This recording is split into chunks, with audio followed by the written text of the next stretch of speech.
Hi, welcome to Consang Chilling and Jetsunma Ahkon and her teaching from all the way back in 1996. We're really glad you're joining us.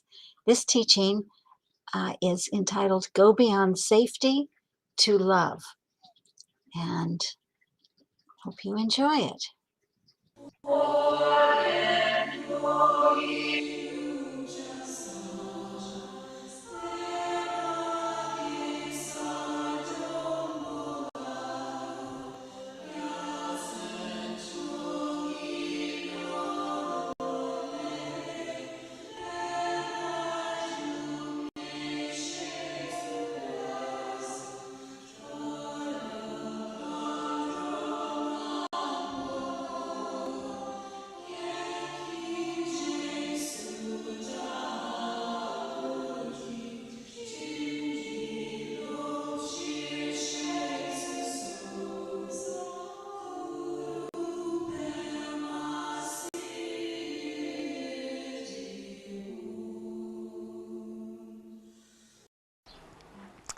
So today I would like to talk a little bit about the kind of training that we receive and the way that our thinking develops in our culture and in our society, and to examine for ourselves whether it is counterproductive or useful in our quest to practice Dharma or in our quest to deepen spiritually.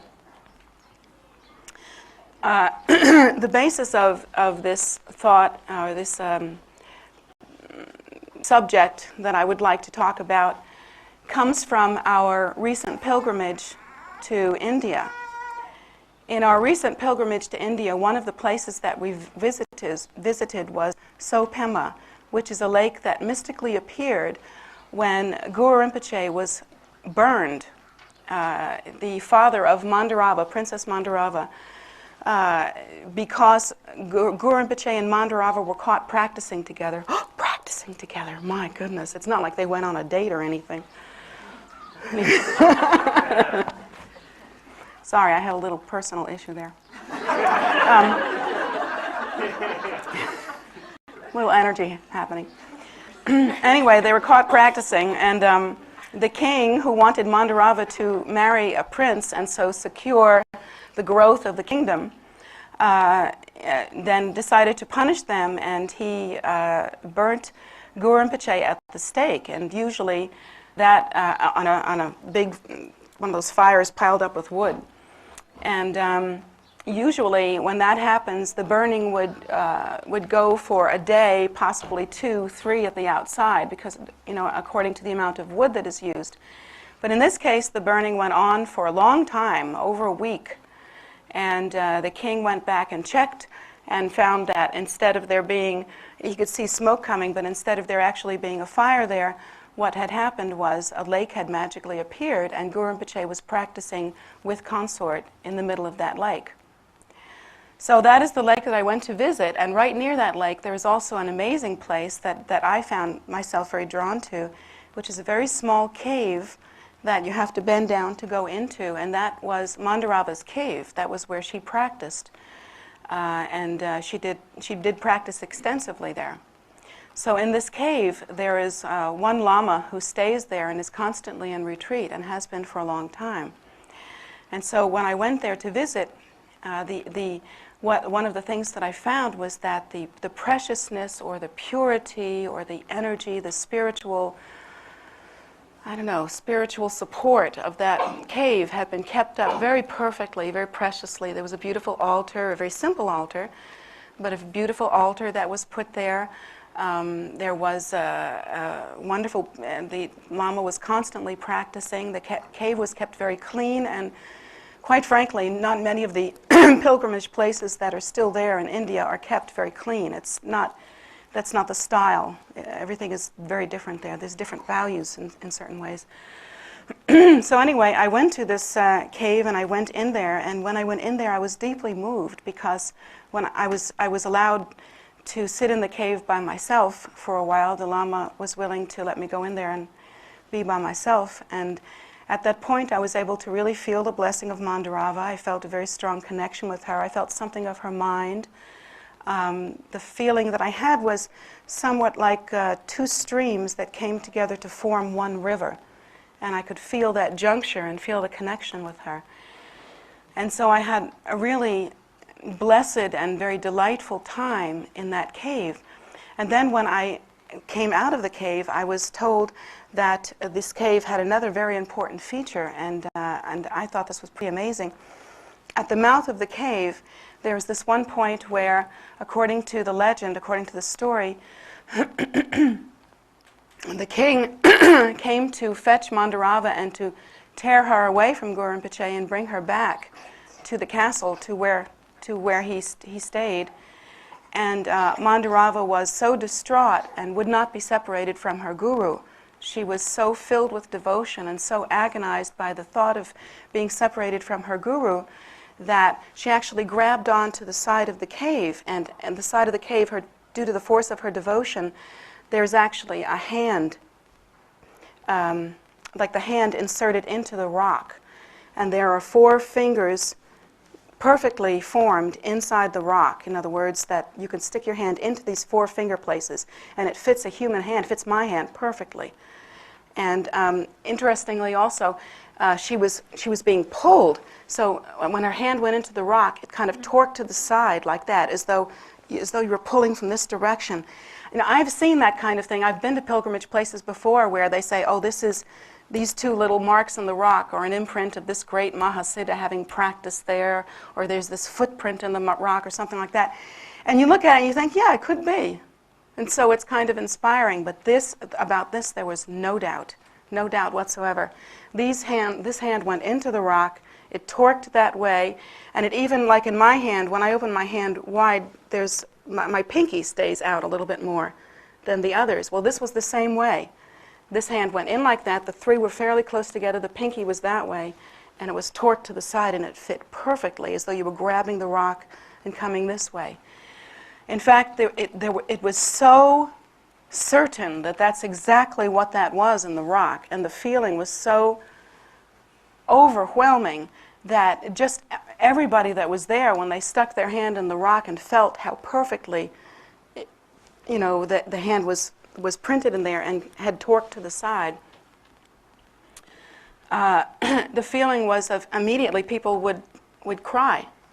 And there was just this immediate welling up of tears or devotion, and the thought that one would have immediately is, what would it take? What kind of love would it take? What kind of devotion would it take for a student to be threatened by being pulled away from their teacher, and the devotion to be so strong that it actually imprinted into the rock like that?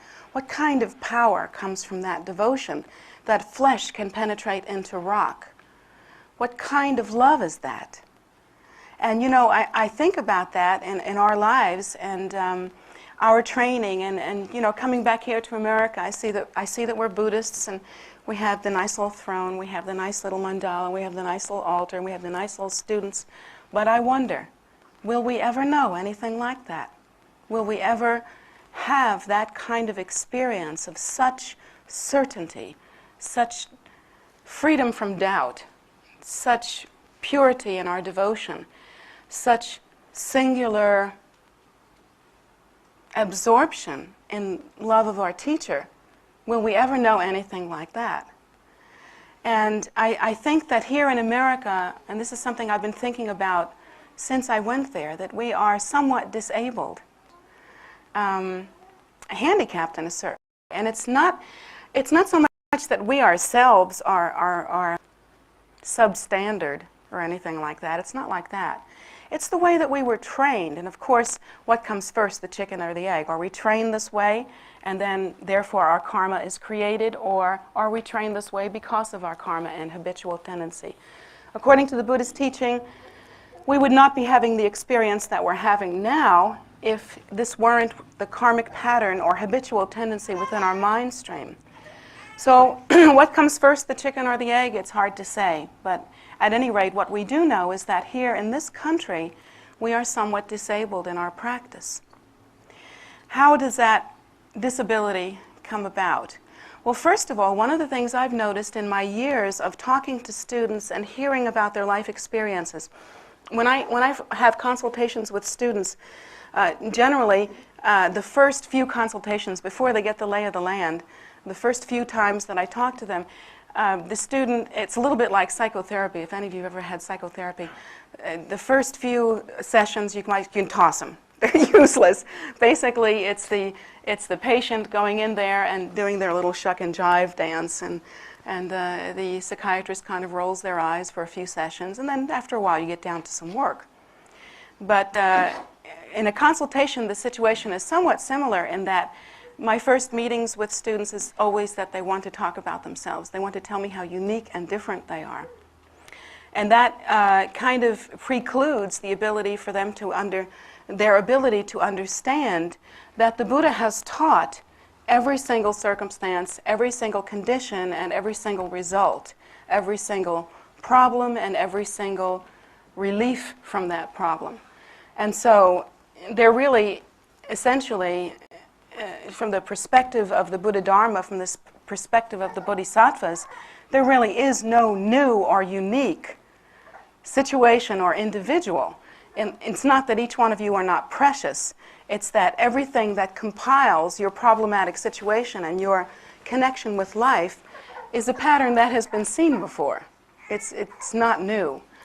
Even with 5 billion people on the planet, we are a conglomeration of conditions that are associated with simply being a sentient being. But my first few consultations with students is always about them divulging to me the deep content of their lives.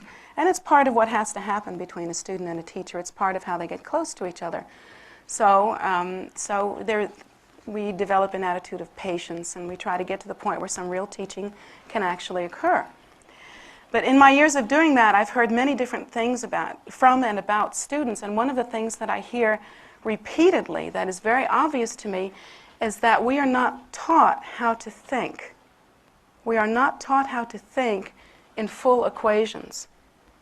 We are not taught how to understand the relationship between cause and result. We are not taught how to think something through to the end. We are not taught how to look past a certain window of reaction that each one of us has. In fact, we're taught to be more reactive than we are taught to be thinkers.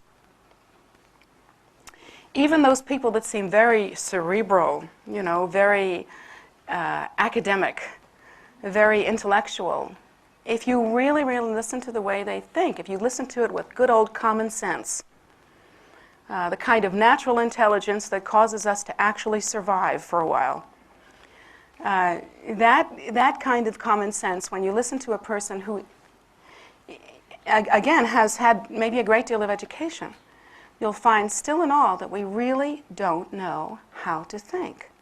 We're not taught how to think. And furthermore, we are taught a certain kind of survival routine, I guess, or a certain kind of survival mechanism or pattern that may be working against our spiritual development.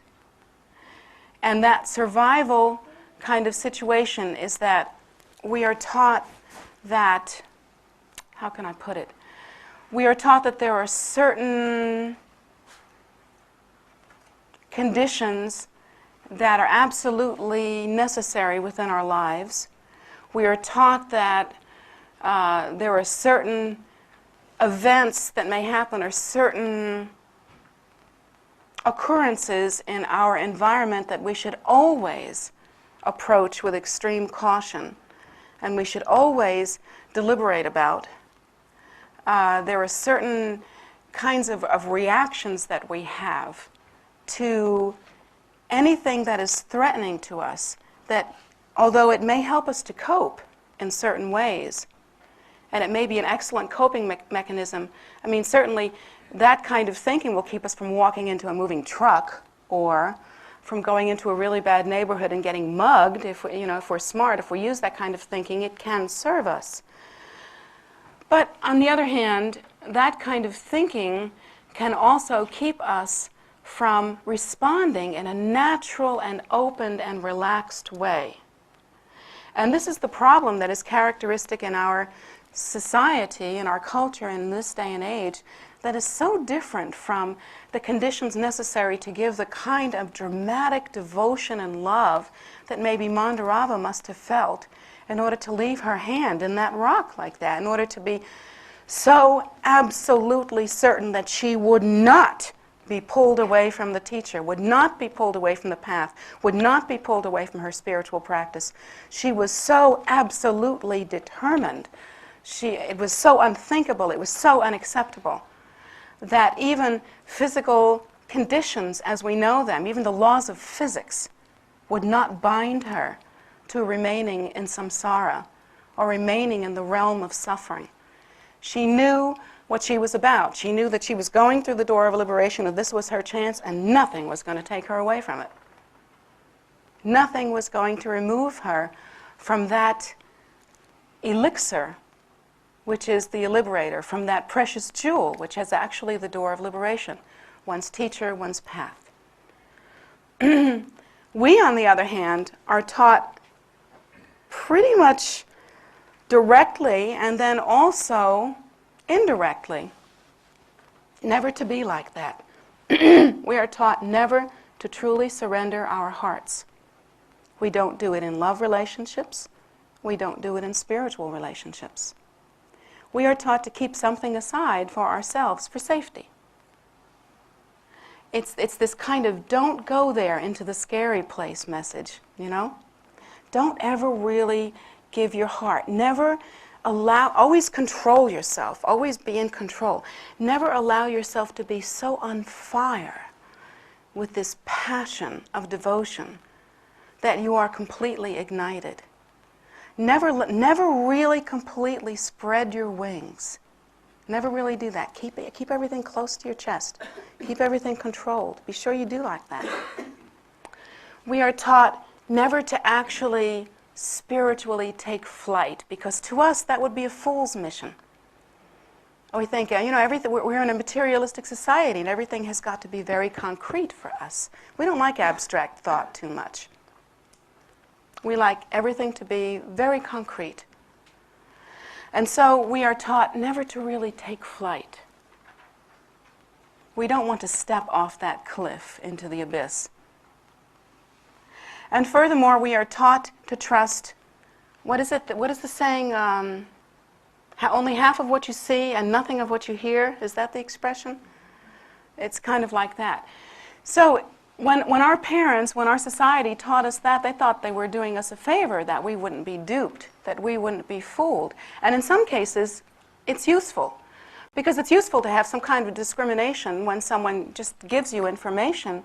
You want to develop the kind of discrimination that causes you to maybe see through the filter of their particular conceptualization process. Maybe take it with a grain of salt. Just hear it through the filter of understanding that their thinking may not be so clear. Or even when you read the newspaper, or when you hear something from a politician. Heaven knows that is the right time to use some discrimination, isn't it? That's when you really want to use that discrimination. So when we hear that kind of thing or read from the newspaper something, we have this ability to stand back and go, well, I don't think I'm going to buy that hook, line, and sinker. I think I'm going to wait and see what's the real story here. What's this all about now? So in some cases, we have been taught something that is very useful to us. Don't take any wooden nickels, that sort of thing. But when it comes to spirituality, how do we discriminate? Because now something that is a coping mechanism that we are taught to keep us safe is actually working against us. You see? We have no, in a way, we're a little bit like the animals that I was describing. An animal knows that under certain circumstances there is a fear trigger. There is simply a fear trigger, and across the board, the animal will, if they see anything like it, will experience fear. Because they can't discriminate. They can't say, oh, this loud noise is a chainsaw coming at me. This loud noise is a vacuum cleaner, not likely to hurt me. You see what I'm saying? There's no discrimination. Well, human beings aren't so different. We're not so different.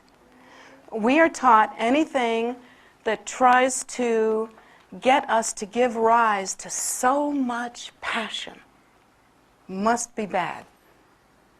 It must be dangerous. Keep both feet on the ground. Make sure that, all your supports are in your life. Make sure that everything is nice and neat and controlled.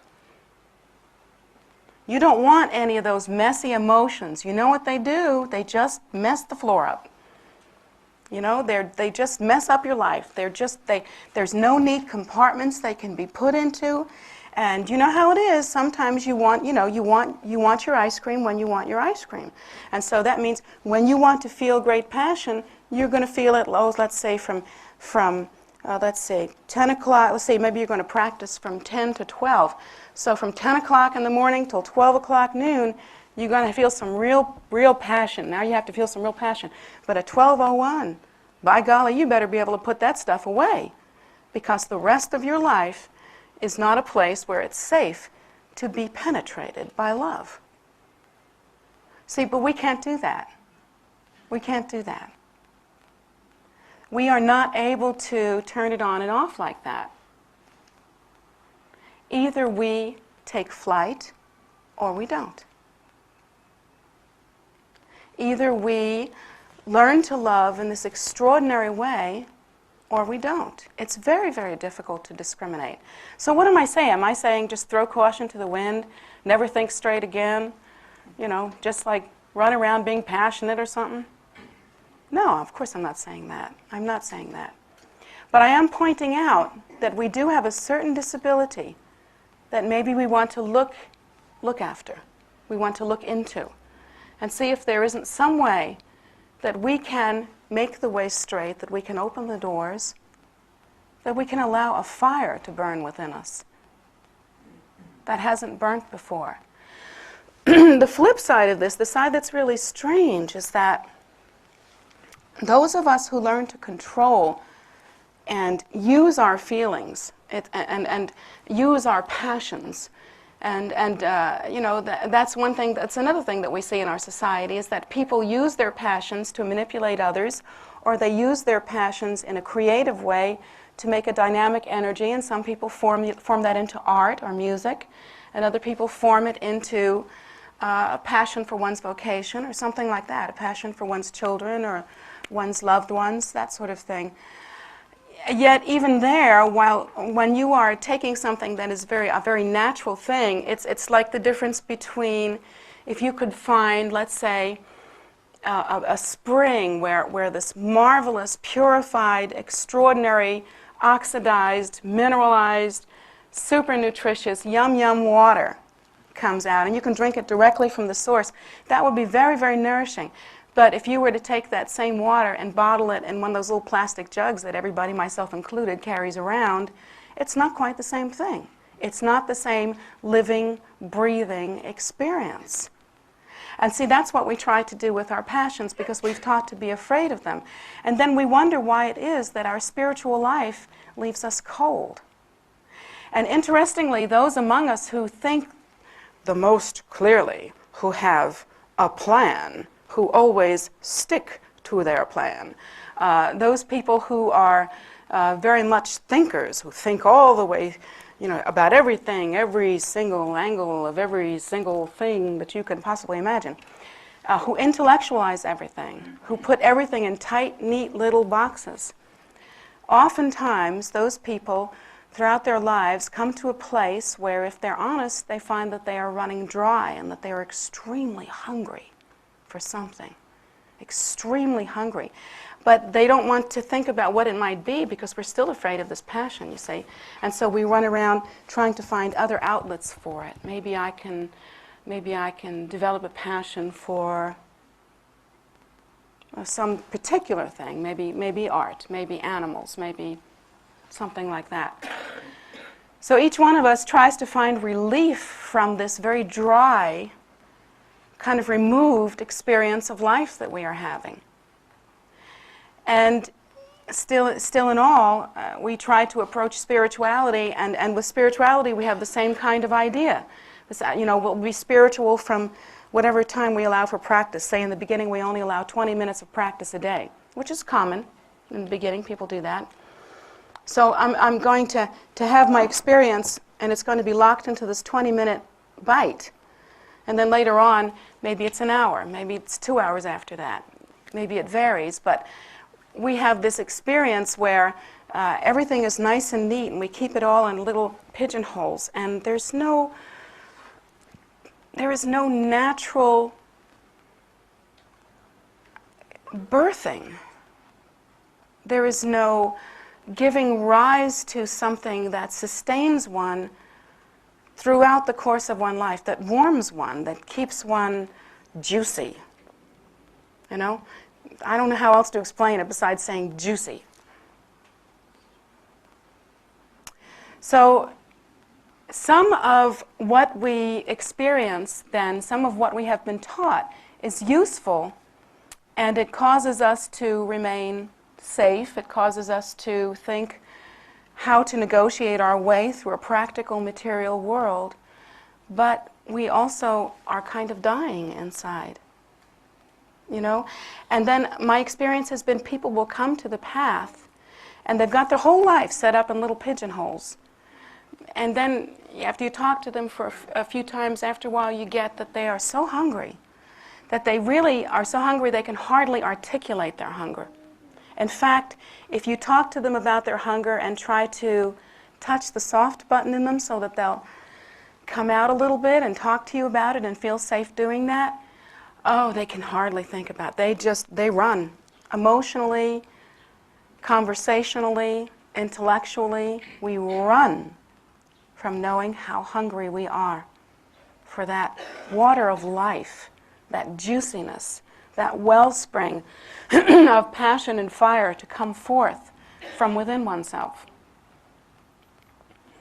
But for those of us who have somehow given rise, and spiritually it can take many different forms, to some sort of extraordinary living faith in the three precious jewels, or in the door, you know, in the potential and possibility and magnitude of what liberation would be like, or to give rise in faith to one's guru in the form of devotion, to have that kind of extraordinary devotion, or to give rise to this phenomenal flower or flame, I should say, of compassion, to where compassion is this burning force throughout your life, that you can't look at anything the way you used to. You can't look about, you know, how much can I have and what can I do to make me happy, but instead your life becomes like, sort of like Mother Teresa. I think about Mother Teresa as being a great bodhisattva who is on fire, you know.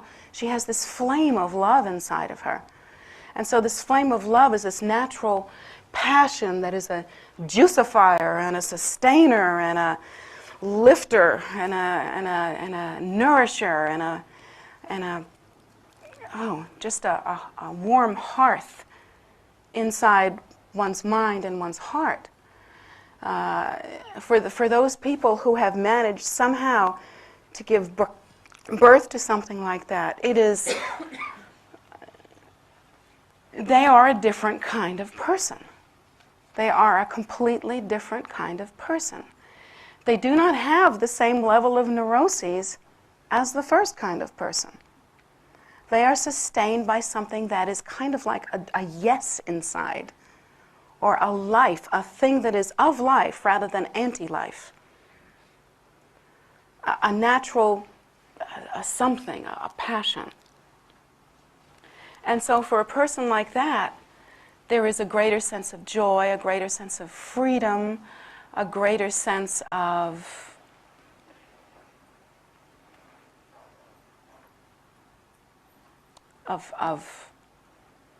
color, taste, something. And those are also the kind of people that everyone else follows around. Have you ever noticed that? A person that's on fire, that has love, that has faith, that has devotion, that has something inside of them you can feel it, it's a living thing. Those are the kind of people that other people are fascinated with. afraid of sometimes, but also fascinated with. And they follow people like that around. And it's that kind of charisma that causes leaders to be leaders. There's a fire there, and everybody wants to be warm. Everybody wants to be warm. But again, we are trained in such a way that our quest for safety, our quest for keeping everything in a nice, neat little controlled place, everything in its place and a place for everything. And boy, the best thing to do is keep it in something that has drawers so you can close them. Because that's the neatest of all. And so we feel that if we live like that, there's no risk. Is it true? Oh no. Oh no, no. Life has a way of contriving to let us know that even if we are marvelous at control, phenomenal at keeping things neat, unbelievable at sorting things out and keeping them all in their proper piles, just being on top of all of that kind of compulsion and fixation, life will find a way to teach you that that's like nothing. That is so hopeless, and we are so helpless when we put ourselves in that very fragile place. Life will show us that in the same way that a good wind will come by and blow away a pile of leaves that we've carefully stacked up in the fall, if you remember that experience.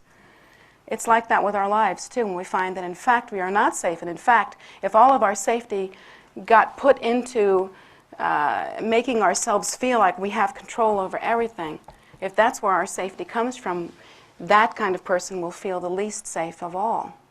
But the person who has given rise to some kind of fire or passion, even if it's a little messy, even if it can burn stuff up, even if it can cause you to make big, dramatic, beautiful, splashy decisions that your neighbors aren't making, still in all, you have a fire. And that fire is a force. You have love. And that love is the strong, that compassion, that love, that bodhicitta, that giving rise to the natural, spontaneous element of your nature that is consistent with your own enlightened potential. To give rise to that, actually, that is the greatest, strongest rock that there is in samsara. You can depend on that.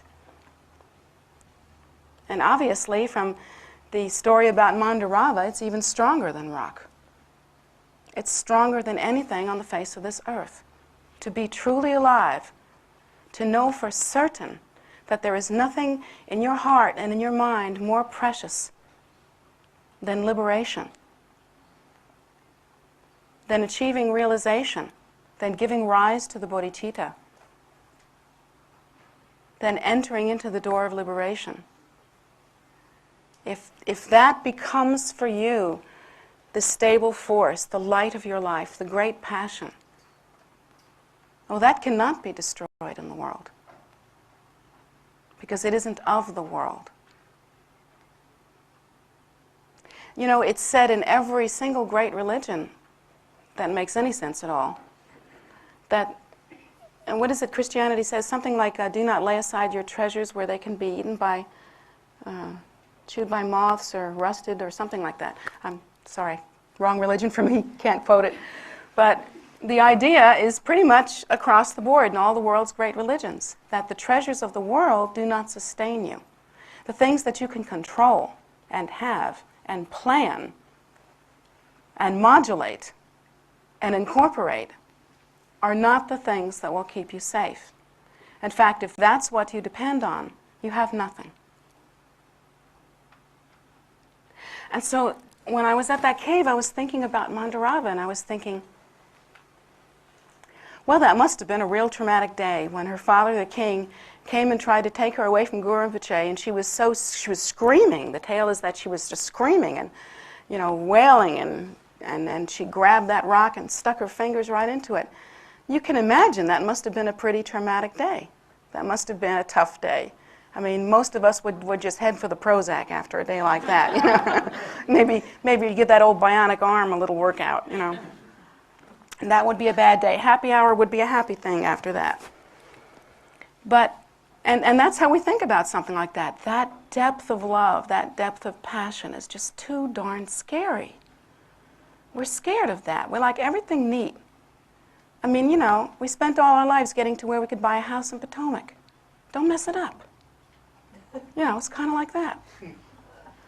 So it feels like in that kind of condition, we shouldn't put ourselves in danger. We should not, that's too messy, just don't do that. And yet, it seems to me that what really happened there that day was that she could not be moved. Now, anything you can plan with your mind, anything you can organize with your thinking, anything you can put in a box can be moved. Anything that you cling to on that ordinary level can work against you. It is not a rock to cling to. But here was this practitioner who experienced the thing she would not allow to happen due to the force of her devotion. And she was able to overcome that. She was able to prevent being separated from the path, being separated from the light of her life, from the love that was her passion. It was impossible to separate her from her guru, from her path, from the face of liberation, which is what we are taught. We should understand our guru represents to us, the very face of our own liberation. And so that day, that scary day, that messy day, that day when nothing happened the way it was supposed to, nothing that was planned for that day, I guess, happened. But instead, on that day, she proved that there was no force on the face of this earth that could tear her away from the sustenance, the meat, the fulfillment, the light of her life. Do you think that after a day like that, she really felt disempowered? Do you think that she felt too messy? Do you think she wished that she,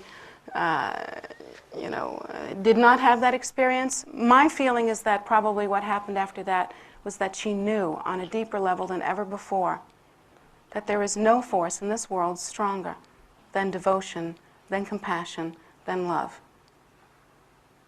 One of the things I knew about her by sitting in that cave, that I could feel from the depth of my being, that most of her prayers were about benefiting sentient beings. I could feel the tears that she had cried. I could feel her level of compassion. I could feel that she would sit there and contemplate on the horrible condition that sentient beings experience, like the oysters that I was talking about, how helpless they are. Like human beings who struggle with doubt and who are unable to ever truly give their heart. And so they are unable to break the chain of samsara. And in that cave, she spent a lot of time crying for the condition of sentient beings, and most of her time was spent praying that the suffering of sentient beings would be ended. So her commitment was to stay in that prayer, to practice, in that cave rather, to practice with her teacher. And her life was about devotion and bodhicitta. And that day, she was able to prove that there isn't even a rock in this world that can keep her away from that. So ultimately, what tends to be the greatest, strongest, most liberating, most dependable force? Ultimately, in this case, it wasn't even the rock. It was the love. And in our lives, is it the things that we try to take safety in that are material and impermanent? Or is it the fire that we carry over from life to life? Because it's true, I have been recognized as an incarnation of Mandarava. And I'll tell you that although I guess I don't look like she used to look, I guess I'm not a princess anymore. Lord knows they don't have them in Brooklyn. And I guess I don't have my very own cave. I guess things are pretty different now. Didn't used to have a car, now I do. So a lot of things are different, but there's one thing that gets carried over from lifetime to lifetime, and that tells me how strong it is. In this lifetime, I really don't even care if you call me a Buddhist or not. I don't care about the B word or any religious doctrine other than that of devotion and bodhicitta, faith and love. And so that has carried over from lifetime to lifetime. It even survives death. And that's all I know. That's the only truth that I know. I don't know anything else. People that know me know that I can hardly find my way across town. But I do know about devotion, and I do know about love. And so I know how to live my life according to those principles as well. So that thing even survives the great ending of death, that we've been taught nothing survives. And so when our parents taught us to guard ourselves and keep ourselves strong and make ourselves safe, you have to understand that our parents were measuring life with the same limited tools that their parents had before them. That they didn't understand any better. That our parents, although I'm sure they were trying to prepare us for life, kindly so, still, they only knew this tiny little piece of something that began since time out of mind and continues until samsara is exhausted, until all the causes for samsara are exhausted. Our reality, all of the cause and effect situations that have brought us to this present time, began in a time that we can't even mark, it's so long ago. Time out of mind. We have lived uncountable lives, and we will remain in samsara until we exit samsara due to the force of our practice. And so our parents didn't know that. They didn't, when they received a child, that child became real to them the moment it was in the stomach, in the uterus, or for the woman, or it was born for the parents together as a unit. That's when the child became real. That was when our parents knew us. And they know us only as long as they know us, and they try to give us teachings accordingly. And basically, they're trying to teach us about an elephant by looking at an elephant through a tiny little peephole where you can only see one little piece of the elephant. You've heard that story, haven't you? One person looking at the tail of the elephant through a peephole will think it's a snake. Another one looking at the trunk of the elephant through a peephole will think it's a branch. Each person looking at their little piece of the elephant will think it's something different. But the interesting thing about us is that we will be sure that it's a snake or a tree trunk or whatever part we're looking at. And that's how our parents taught us. And although they were kind in their intention, did they really teach us what matters? No. Did they really teach us how to stay safe? No, they didn't. They wanted to, they meant to, but they didn't know. That the very thing that keeps us safe may be the messiest, biggest, noisiest, squishiest, hottest, uncontrollable force. Unmanageable force that we are capable of. The passion of love, the passion of devotion, the passion of bodhicitta. But we were told, now be careful, don't give your heart, don't go too far, don't do that, it gets messy. That's what we were taught. But the Buddha teaches us that in order to give rise to extraordinary results, we have to use extraordinary methods, extraordinary means. So I've spent the last, how many years have I been teaching? 15, something like that. I've spent the last 15 years trying to communicate, leaving the shore, in a way, and putting yourself out to sea. Not in an unthinking way or an unintelligent way, but being willing to see the safety disappear a little bit. The safety that we were taught was safe. And live an extraordinary life. And I've I've been teaching for 15 years, and I think I've taught this 150 million different ways. But it is giving rise to the bodhicitta. It is living a life empowered by compassion and love. It is having that great faith and that devotion that causes you to engage in extraordinary methods that will ultimately cause us to experience the safety of exiting samsara with all of its causes and conditions, all of its conditions and responses, all of its causes and effects. Because it is in samsara where karma is constantly ripening, where we didn't know how to create only virtuous and pure karma, that we are not safe. And hanging out here where we were taught to hang out is not the thing to do.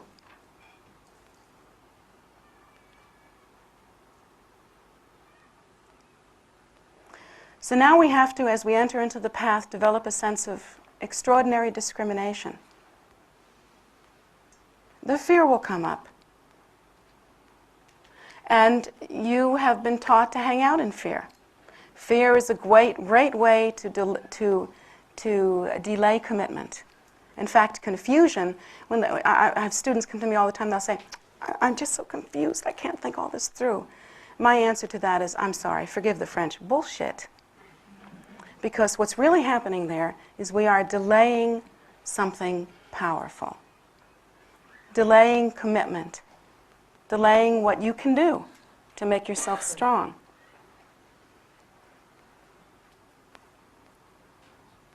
Our programming has taught us not to be strong, to be invisible, to plan, to put things in boxes, to keep everything neat, to conceptualize and to live according to those conceptions. And we were never taught to risk in order to give rise to great passion. We were never taught to be affected by the suffering of the world sufficiently enough where we can love. All we know how to do is to protect ourselves. But there's so much more. If you could only understand that that force of love is unconquerable once we actually give rise to it. Nothing can resist it. And no matter what we see in front of our eyes, it will continue to grow like a great blessing and will appear life after life after life. It is the only thing that we can take with us. None of the things we were told to feel safe with can be taken with us. But that love can. The habit of love, the habit of devotion, the habit of that kind of passion, that can be brought from life to life. So I suggest that you get another opinion, a second opinion. You know, you got one from your mom, you got one from your dad, got one from your parents. Now you need a second opinion. And so I'm giving it to you. I think that you ought to reevaluate what actually keeps you safe. I think you ought to reevaluate what it takes to be happy. It isn't protecting yourself. It's loving.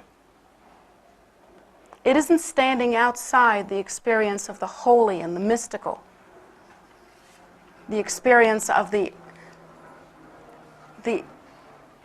outrageously colorful, beautiful, deep, profound, moving experience of spirituality.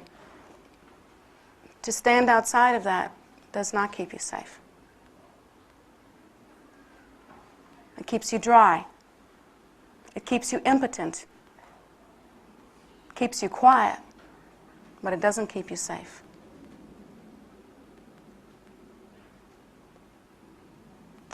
So now as we enter onto the path, and those of us who are practicing the path for some time, maybe it's time to reassess, and maybe it's time to take a new view. Even those of us that have been practicing for a long time, how much, we have it all compartmentalized. You know how it is. This much for the 3 precious jewels, this much for my path, and this much for me, as though there were a difference. And so long as there is a difference in your mind, there always will be. So long as you see yourself precious, separate rather from what is precious, well, you always will be. And for those of us who are just starting on the path, the first thing to do before you call yourself a Buddhist or get one of these gizmos, or learn how to do some mantra or start looking like us, we all wear shawls and everything, before you start doing any of that, the thing to do is to develop a good heart, a really open, loving, risking heart, one with a big flame, one that burns everything up, including all your ideas, especially those. That's the best kind of heart to have, messy. So messy that it splashes over and fills the world. So that's what it takes to start out. You have to ask yourself, are you ready? If you are, let's do it. If not, get ready. Because it's the only treasure that you have that will sustain you. And it is part of you. It is not something that you have to build. You don't have to compose it. You don't have to get one. You don't have to grow one. It is your nature. You are the very bodhicitta. You are that. And as we awaken to our Buddha nature, that's what we discover, that flame is the truth of us. And all the control and all the separation and all the whatever that thing is that we do when we arrest ourselves, that is the lie. So I suggest that you think about these things and think about your training, think what you were taught, and think how it reflects in every area of your life, from your ordinary relationships to your relationship with spirituality. And see how constipated we are, and see what you can do about incubating something precious inside of you. You go through whatever kind of gestation you need. Be pregnant with love, and then give birth when you're ready. So thank you very much for coming today. I really appreciate seeing you again. And as I continue to teach, I will draw on the experiences that we had in our pilgrimage, and I will use them because they were extraordinary. And I would like to bring back here some of the wealth of the things that we see in such an ancient culture as the Indian culture, which is the root of Buddhism, actually in India rather than in Tibet. That's where the Buddha began. And so I would like to bring back to you some of the flavor of that. I mean, when you go to a place like India, as an American, you think, oh my gosh, the bathrooms, they are so weird. And then you think about the cleanliness problem and the fact that you will definitely get the trots at some point while you're there. And all of these different American assessments of your situation go on. And some of them are true, some of them are not. But one thing I can tell you is that while you're there, you will see the difference between a very old spiritually based culture and a very new material based culture. And the differences are phenomenal. So I'd like to be able to bring some of that here through the stories that I'll be telling you in the time to come. So anyway, thank you very much for coming today. I really appreciate your presence, and I hope that you enjoy the rest of the day. And we'll see you next time.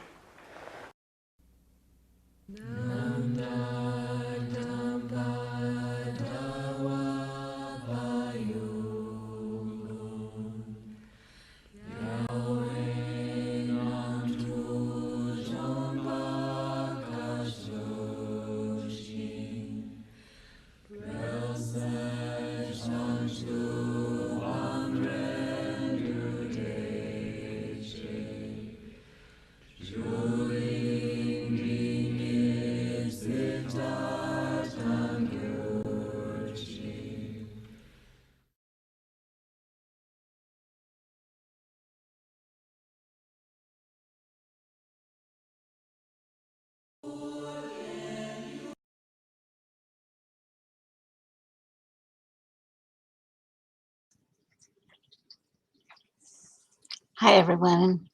And thank you so much for joining us. We we always enjoy offering these teachings and sharing them with you all. We do this on Wednesday evenings, as you know, because you were just here at 7:30 Eastern Time, as well as on Sundays at 11 a.m. on YouTube. Both are on YouTube. Additionally, on YouTube, we have on Saturday and Sunday mornings, we have 10 a.m. meditation classes that are offered by one of our nuns every Saturday and Sunday. You can join in. It's a simple stabilizing the mind meditation, and it's helpful for beginners and and non-beginners and anyone who just wants to join in. We welcome you. This weekend on Sunday, I believe, a couple of times a month, Atira Zioli offers a teaching for beginning Buddhists, also on YouTube. And I believe this Sunday at 5 p.m. is one of those Sundays. So hopefully we'll have an opportunity to see Atira this Sunday. And I look forward to it, and I know you will too. And I'm sure that an announcement will come up, prior to that to let you know it's really happening and what the topic might be. So additionally, we have lots of other practices and things that are available on social media. They are often on Zoom, and you can find the information for that should you want to join us on our calendar on the website. You go to tara.org. Put that in the chat so that you can see it. And then go to events. And under that will be a calendar, and click on the event in the calendar that you're interested in joining, and you can find out how. If you have questions on anything, email us at kpc@para.org. And we'll be happy to answer your email and, get you squared away in case we've confused you to death. Let's see. The grounds are open 24 hours a day.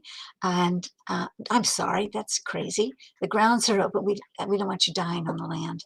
The grounds are open dawn to dusk here at KPC Maryland. And we welcome you to come and visit the stupas, the statues. Oh, just all the various wonderful, loving things to see, including Jetsunma's animals in the back, and just a lot of fun things. So if you're in the area, please come visit.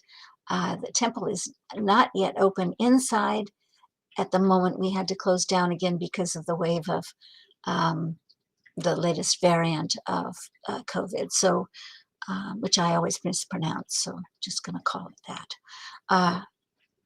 And we hope to open soon. I hear it's starting to lighten up, and so I have that dazzling hope that we'll be open inside soon. But we will let you know, and we will welcome you for that. There are plenty of places you can, have devotion to statues, or places to make offerings and that sort of thing, outside, on the porch, in front of the statues, at the stupas, and all of those kinds of places. It's a wonderful place and some really wonderful energy. Just today, the throne and canopy, which now need to be painted, and but they have been installed across the street, where the Guru Rinpoche, currently waiting patiently on the porch for the home to be finished, is going to reside. It'll be just across the street, inside the park that has a lot of the stupas in there. So you can go see Guru Rinpoche there. Should you want to make an offering to Jetsunma directly, you can.